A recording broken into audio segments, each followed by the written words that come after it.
So I had just broken up with my first real girlfriend. We had been long distance pretty much for like a great deal of the relationship. And we were in Philadelphia where she lived. And after the breakup, which was painful but amicable, it was time for me to go back to New York. And the way that you get back from New York, from Philadelphia, is you go to 30th Street Station, you take the SEPTA train to Trenton, and then you take New Jersey Transit all the way home. And she said, please call me when you get to New York. And I said, I will. So, like I said, I went to 30th Street Station, and then I took the SEPTA out to Trenton, and I had a break. So I was just ready to get really melancholy and forlorn, you know what I mean? Like, I was sort of ready to, like, get on the train and stare out the window and just sort of, like, just be like, yeah, man, like, I just lived through some shit, you know what I mean? But I needed my travel companion, so I got a bottle of Coke, and I got a Coke and some combos, and I was ready to go. So, New Jersey Transit trains have two types of seats. They have two-person seats and they have three-person seats.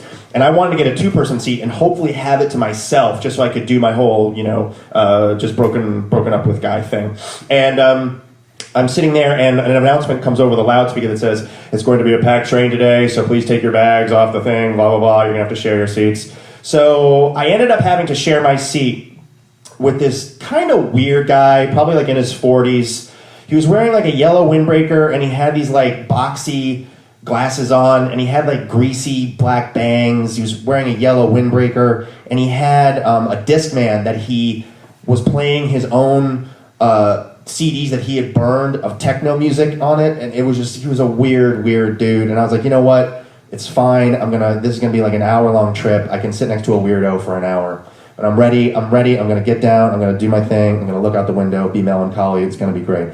And, but before I had to go, before the train started, like, I'm sorry to have to tell you this, I moved my bags, had my bag in my lap, and before we started, I had to adjust my balls a little bit.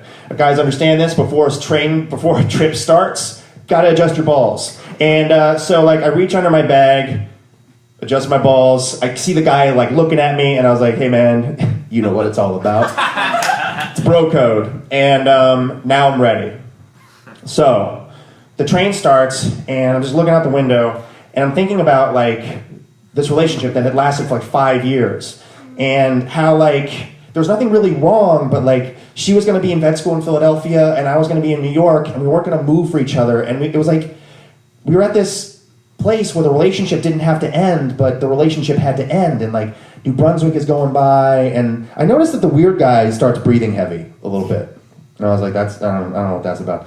And I'm thinking, like, we started dating at around the same time as a lot of our friends, and a lot of those friends are, like, moving in together and getting married. And Dave and Donna's wedding is this June, and we're supposed to go together. Are we still gonna go? And, like, Metuchen goes by, and the weird guy's still breathing heavy.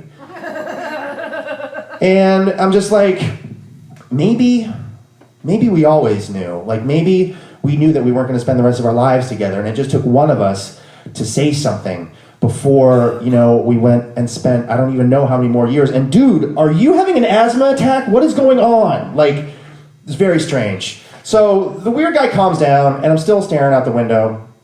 And then the weird guy looks over at me, gives me a wry smile, and does this. And I went, oh, fuck. Okay. You know in Usual Suspects when Agent Kuyan looks at the board and he recontextualizes every single thing that he's heard in the story and realizes that verbal is Kaiser Soze?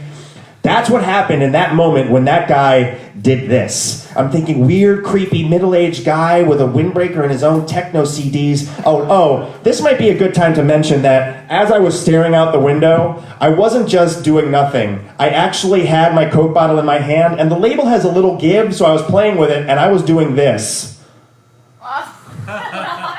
Which is kind of like this. And when you do this, it's a very clear gesture, and that's when I realized that not only the weird guy wasn't just breathing heavy, the weird guy was masturbating. Not only was the weird guy masturbating, he thought that I was instructing him to masturbate, and now he wants me to join in. Jesus Christ! I can't believe that this is the day of all days that I stumble upon the secret sign language of New Jersey Transit train masturbators.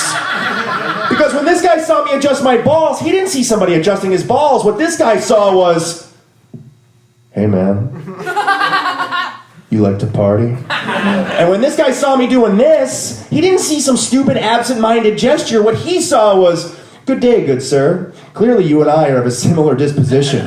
What say you to some good old-fashioned alternating New Jersey Transit train masturbation? You start, and then when you give the signal, I'll join in. I even had some, like, blame the victim guilt. You know what I mean? Like, was I asking for this?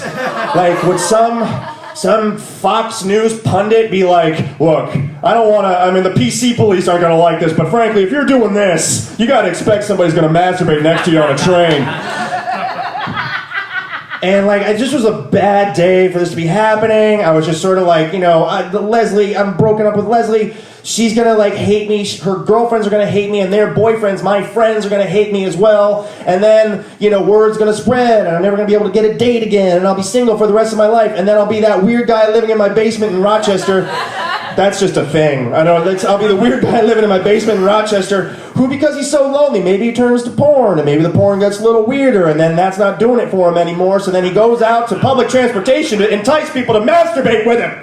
But no, that's not going to happen.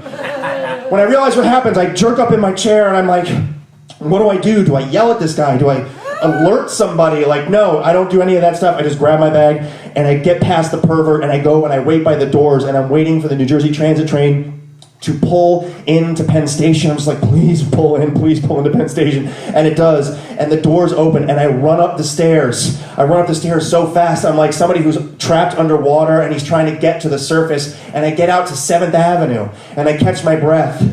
And I walk a couple of blocks just to shake the perversion off of me. And I take out my cell phone to call Leslie because I said I would. And she says, hey, how you doing? And I said to her, oh my God, Leslie, so much worse.